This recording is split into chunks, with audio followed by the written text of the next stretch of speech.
Hoy vamos a hablar de la edad contemporánea que va desde 1776 hasta nuestros días. Mi nombre es Sofía Alfonso y estudio Comunicación Social y Periodismo. El término edad contemporánea se utiliza para designar el periodo de la historia que va desde finales del siglo XVIII hasta nuestros días. Podemos dividir la edad contemporánea en dos etapas, la alta y la baja. La alta va desde 1776 hasta 1870 y la baja desde 1870 hasta nuestros días. Se seleccionan estas fechas porque en 1776 se inicia la guerra por la independencia de las colonias británicas de Norteamérica, de la que sale la nación estadounidense, que se convirtió en gran protagonista de la historia del siglo XX-XXI. Para el inicio de la bajada contemporánea se elige en 1870 porque se concluye la unificación de la Alemania que conocemos. La edad contemporánea se intituló época de revoluciones. El acontecimiento que vamos a tratar es la Primera Guerra Mundial, desde 1914 a 1918. Esta fue nombrada como la Gran Guerra. Fue un conflicto bélico principalmente en el continente europeo, las naciones más poderosas del mundo. En sus inicios se trató de una crisis entre el Imperio Austriaco y el pequeño reino de Serbia. En pocos días se complicó por las alianzas y tensiones acumuladas a lo largo de los años anteriores a 1914. Inició el 28 de junio de 1914 cuando se asesinó en Sarajevo el príncipe heredero del Imperio Austrohúngaro, Francisco Fernando. Este fue el detonante de la Primera Guerra Mundial. Austria le declara la guerra a Serbia con el apoyo de Alemania el 28 de julio de 1914. Rusia ordena movilizaciones en la frontera austriaca y también en Alemania. Por esto Alemania le declara la guerra a Rusia el 1 de agosto.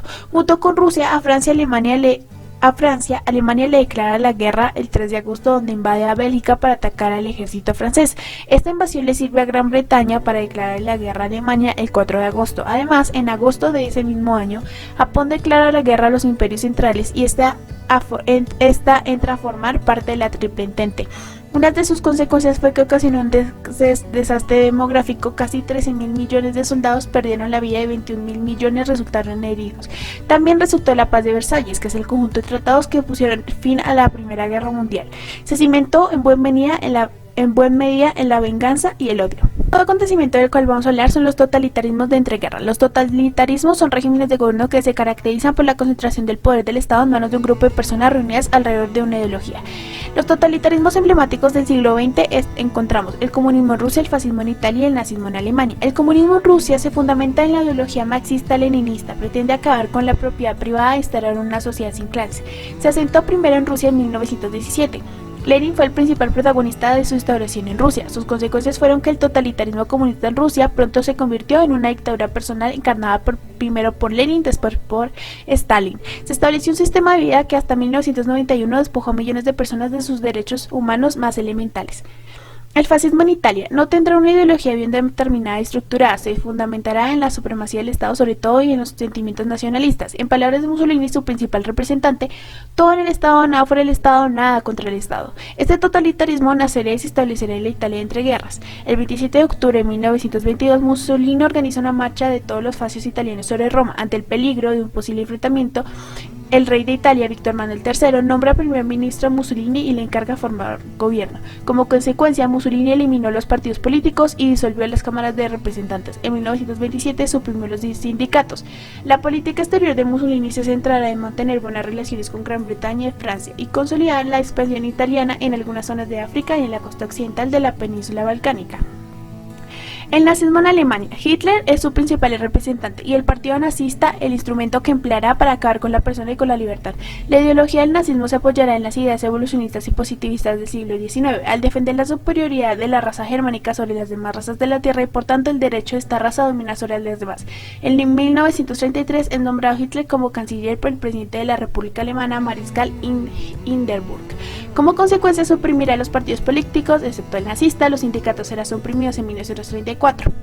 El ejército, los medios de comunicación, todo aquello que pudiera restarle poder serán controlados. Nuestro tercer hecho histórico que hablaremos es la Guerra Fría, que va desde 1947 a 1991. El 5 de marzo de 1946, pocos meses después del final de la Segunda Guerra Mundial, Winston Churchill pronunció la siguiente frase: desde Stettin en el Báltico hasta Trieste en el Adriático, un telón de acero ha caído sobre el continente europeo.